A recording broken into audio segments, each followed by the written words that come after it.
You're usually providing remote access from a single device using this SSL VPN. Many SSL VPNs are designed for end-user use, so you'll often use your username and password and perhaps some two-factor authentication to be able to access and authenticate to the concentrator. With this type of VPN, you don't often need very complex authentication.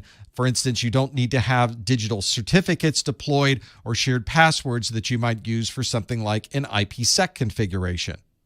In fact, it's very common for SSL VPNs to run as a very small client on an operating system or inside of the browser itself. In fact, many of the latest browsers support VPN software running inside of them using HTML5. This is Hypertext Markup Language version 5.